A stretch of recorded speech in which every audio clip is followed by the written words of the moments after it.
Sometimes the question isn't how much do I earn, but rather, why doesn't what I earn stay with me? Many people are intensely dedicated, work hard, make plans, and still can't keep money in their lives. It feels as if something is slipping away, as if there's a hidden force blocking the way. And indeed there is. For centuries, this phenomenon has been studied by sages from various cultures. But one tradition in particular has deciphered this pattern with extraordinary clarity: Kabbalah. Contrary to what many people think, it is not a religious doctrine. It is an energy map, a system that reveals how the universe distributes resources, who is ready to receive them, and what prevents this reception. According to its teachings, wealth is not generated. It is received, not as a direct consequence of effort, but as a reflection of the internal state of those who attract it. Money, in fact, is a form of light, a manifestation of divine energy, which only flows when there is harmony between the individual and the spiritual laws that govern reality. This concept changes everything. It takes us out of the mindset of forced conquest and repositions us as conductors of energy. This means that abundance does not depend only on what you do, but mainly on who you are. Money comes when there is vibrational space for it to enter. And for that, you need to prepare the inner ground. Think of a radio. You can tune into several stations, but you will only hear the one whose frequency is set correctly.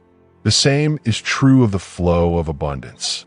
If your inner field is out of alignment, no matter how hard you try, opportunities will seem distant or will be accompanied by chaos. There are times when an unexpected windfall appears, a forgotten debt is paid, or a proposal comes out of nowhere. These situations are not the result of chance. They represent what Kabbalah calls the transmission of light. Moments when the individual, for some reason, aligned themselves energetically with abundance and therefore was able to receive. From this perspective, work is no longer the only determining factor. The focus shifts to another point. How prepared is your spirit to welcome what you desire? The answer lies in how you deal with your emotions, intentions, and mental patterns. Every amount that comes into your life carries a hidden function. It is a chance to elevate parts of your consciousness. Each transaction can be a portal for expansion. Therefore, more than just values, money brings lessons. It invites you to grow spiritually, to become a purer channel for light. A simple example helps to understand this process. Imagine a small container, such as a cup. If you try to pour a bucket of water into it, it will overflow or break. The same thing happens when someone wants to attract large sums of money without having done the necessary inner work. The system collapses or nothing happens, not as punishment, but because of an inability to sustain it. Expanding this inner container is a choice. It involves practices such as constant gratitude, high intention, and service to others. The universe responds not to empty ambition, but to a prepared spirit. And this preparation involves two essential foundations: recognizing the divine origin of money and practicing conscious surrender. The first teaches that true abundance does not come from control, but from surrender. When you understand that you're not the creator, but the receiver, your attitude changes completely. You stop fighting against the flow and start flowing with it. The attempt to control everything, schedules, forms, amounts, creates tension. And tension closes the channels of reception. When there is openness, there is movement. When there is resistance, there is stagnation. That is why trusting is more powerful than planning. Trusting is making room for the invisible to act. The second foundation, giving, materializes in an ancient gesture, setting aside a portion of what one receives and directing it toward the collective good. Kabbalah does not see this as charity, but as spiritual technology.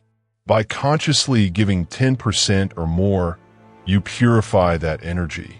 You remove the ego's burden and activate a virtuous cycle. The portion that is given away does not disappear. It returns multiplied, because what is shared with truth becomes light in motion. And this light, as it circulates, returns in the form of new opportunities, encounters, and unexpected solutions. But there is one condition. This gesture must be made with feeling. Giving out of obligation or fear does not bring about transformation. The heart must be present. Before giving, affirm internally, I am clearing my field. I am preparing to receive more. This intention aligns the action with a higher plan. Furthermore, it is essential to understand that the way money is obtained determines the effects it will have. Resources acquired through exploitation, manipulation, or disrespect carry impurities. And these impurities return as obstacles, losses, or disconnection. Money obtained with clarity, integrity, and purpose, on the other hand, becomes a blessing. It not only provides, it expands. It not only solves, it heals. What differentiates one from the other is not the value itself, but the path taken to get there. That is why every choice matters. Every step, every action, every thought shapes the energy field around us. Prosperity is not just what goes into your bank account. It is what remains, what multiplies, and what generates peace. If something inside you has started to move while reading this, pay close attention. That is a sign, a reminder that transformation begins when you look within. Don't wait for big events. Start with small gestures. If this content resonated with you, help spread the word. Like it, share it with someone who is seeking clarity, and leave a comment. Your voice can light the way for someone else. And don't forget to subscribe to continue receiving insights that truly transform. The energy behind money is more complex than it seems. Every bill that passes through your hands carries a silent question. Will you use me to build light or reinforce darkness? This question is not symbolic. In the Kabbalah view, it is literal. All wealth carries a vibrational test. It can amplify blessings or reinforce blockages. This is where most people go wrong. Thinking that it's all about the value that comes in is a superficial view. The way money is received, used, and shared determines whether it becomes a source of growth or imbalance. The origin and intention are codes, and these codes define what will happen next. Gains obtained through dishonest means, even if discreet, leave residues in the energy field. They carry dense vibrations that manifest as conflicts, losses, or feelings of stagnation. You may even become financially wealthy, but if the vibration of what came in was impure, the positive effects will not last. They drain peace, generate unrest, or attract hidden consequences. On the other hand, when wealth is cultivated with respect, integrity, and purpose, it becomes an amplifier of good. Every honest transaction becomes a small purification in the world. Every fair sale, every service done with pure intention, every transparent partnership, all of this releases fragments of light trapped in ordinary situations. And this is where a profound concept, rarely considered, arises. Money as a tool for spiritual elevation. Every time you relate to it consciously, it transforms.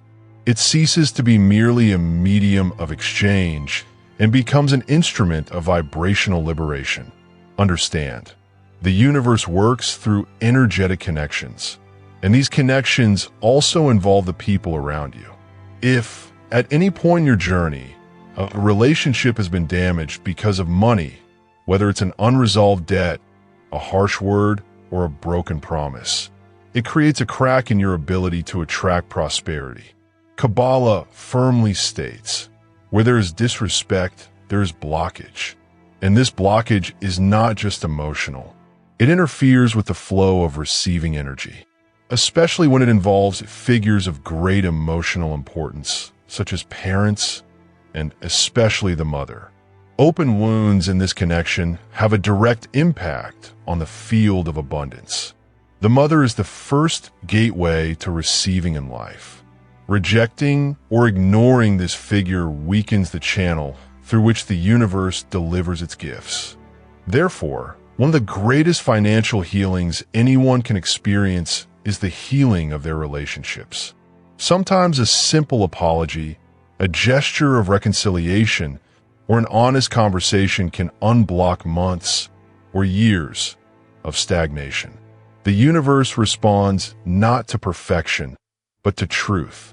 Once you understand this, it is natural to ask, what can you do, in practical terms, to realign yourself with the flow of abundance? The first step is to activate your mind with statements of power. Every day, when you wake up, say aloud, I am an open channel for divine energy.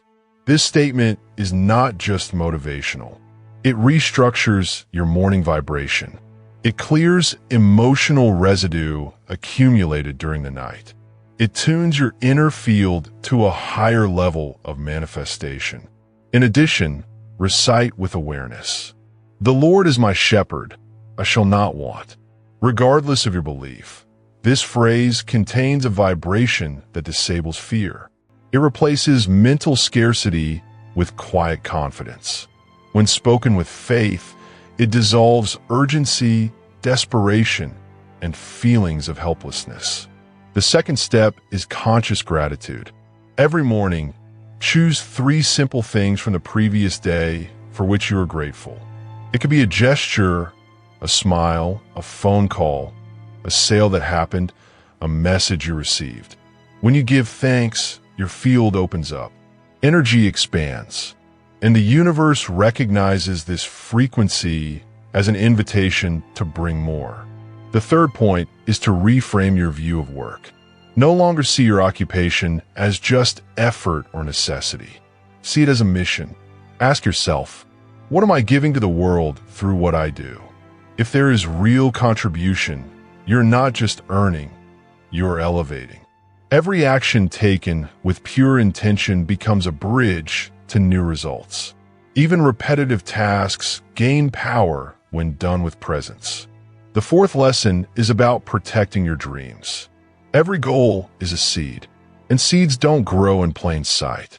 Some plans need silence. Some dreams need to mature away from judgment and negative energy. Don't share your vision with just anyone. Not everyone is capable of supporting you.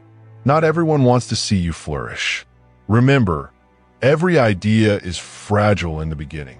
Protect what is still emerging. Wait until your actions speak for you. Only then allow the world to see what you have built. And now, a simple exercise that can activate a new phase in your life. Grab a pen and paper. Write down which of these practices you will apply starting today. It could be a power phrase, a new habit of gratitude, or a change in attitude at work. The important thing is to choose something small and achievable. Action is what anchors desire. However, there are subtle pitfalls that can sabotage this process, even with the best of intentions. The first is soulless giving. Setting aside 10% of your earnings for something greater is powerful. But if it is done as an obligation or without emotional connection, it does not activate the spiritual code. Before giving, connect. Say mentally, I'm consecrating this part to the light. Feel it. Give it with love. The universe understands the heart, not the value. The second pitfall is wanting to reap before it's time. All transformation takes time. The anxiety to see immediate results breaks the natural cycle. Energy needs silence, maturation, and consistency. Don't rush what is germinating. Give it space to bloom with strength. And finally, the third, and perhaps most dangerous, is to doubt the process. Doubt is a silent saboteur. It weakens your vibration, Even if you're doing everything right, if you carry the belief that it won't work, that field prevents manifestation. Inner certainty is what sustains the invisible until it becomes real. If you feel that these words have touched something inside you, pass this message on. Like it, share it with someone, and leave your comment. This gesture, however small, helps spread a new vibration in the collective. Lack of prosperity does not always come from a lack of effort. Often, it arises from the presence of doubt. A brief, almost imperceptible thought that says, maybe it's not for me. And from there, the vibrational field begins to disorganize. What once flowed now stops. What was close moves away. Doubt is not just a thought. It is an energetic interruption, an invisible barrier that prevents light from continuing its path to you. Kabbalah teaches that every authentic desire is a seed from the Creator. If you want it, it is because it is already written that it can be achieved. But for that, you need complete trust. When you trust, light finds space to expand. But when you hesitate, the flow recedes. The universe only gives you what you are ready to hold, and that readiness begins within. That is why moments of greatest collapse often precede great transformations. When everything seems to be falling apart, there is a hidden question being asked. Do you still want this? Not as a cruel test, but as preparation. Chaos does not come to punish. It comes to reorganize. It is in this scenario where everything seems out of place that you are molded to become compatible with what you desire. The wisdom lies in being grateful even in the midst of confusion. Be grateful to the version of yourself that has already gone through this tunnel and is on the other side. When you do this, you are not denying the difficulty. You are reaffirming the certainty that it has a purpose.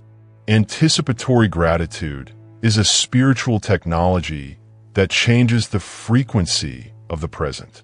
According to tradition, the fastest light appears just after the most intense darkness. This is the invisible dynamic that organizes growth. When everything goes dark, it is because something is about to be revealed. And the more you understand this, the more prepared you are to sustain what is to come. Now, an even more advanced level comes into play. The influence of hidden codes and environments. The universe communicates through numbers, words, symbols, and human connections. This is where concepts such as gematria and energy companions make sense. Gematria teaches that every word and number has a specific vibration. In Hebrew, for example, the number 18 is linked to life. If an amount or decision revolves around this number, it may be charged with vital energy. This means that even the most mundane details, such as a date, a value, or the name of a project, can contain important vibrational messages. Does that sound strange? Then take a look at your own life. Have you ever noticed that certain actions flow better on specific days? Or that some names carry an inexplicable power? This is not coincidence. It is energetic coding. Kabbalah states that everything communicates something on the invisible plane. And if you know how to decipher these signs, you can act with greater precision. But it's not just numbers that shape your field. The people around you also profoundly influence your energy. Every human being is a transmitter, and the environment you put yourself in every day is like a station that emits signals. If you live surrounded by pessimism, criticism, and fear, your field will be contaminated by it, even if you don't realize it. On the other hand, when you connect with people who radiate confidence, generosity, hope, and truth, your light grows stronger. You begin to reflect that same energy. And more importantly, you start to attract situations that are compatible with it. A community is not just a group of people who live together. It is a spiritual network, an invisible web through which energy circulates. And each person in this network is a point of transmission. Ask yourself, who am I connected to? What is this connection producing in my life? If the answer bothers you, that is already a call for change. Now, put this awareness into practice. Consciously choose with whom you share your moments, your projects, and your dreams. Cultivate relationships that nurture, uplift, and motivate. And, whenever possible, be that kind of presence in someone else's life. Before closing, here is a special invitation. Try a new energetic attitude for 30 days. Set aside 10% of everything that comes in. It doesn't matter how much it is. Do it with intention. Choose a useful, necessary destination and give it away. Don't expect anything in return. Just do it. And as you do, repeat mentally. I'm purifying my field. I'm activating my cycle of light. This gesture, simple in appearance, can cause profound transformations because it is not the value, but the vibrational field it carries that moves the invisible gears of abundance. During this period, observe. Write down the changes. Record the encounters, the signs, the flows that are reorganizing themselves. At the end of the 30 days, review everything that happened. And if you wish, share your experience. Your story may spark hope in someone who is going through a difficult time right now. If this message resonated with you, share it with someone else. A simple click can bring this light to someone in need. Like, comment, and subscribe to continue receiving content that expands your consciousness and transforms your reality.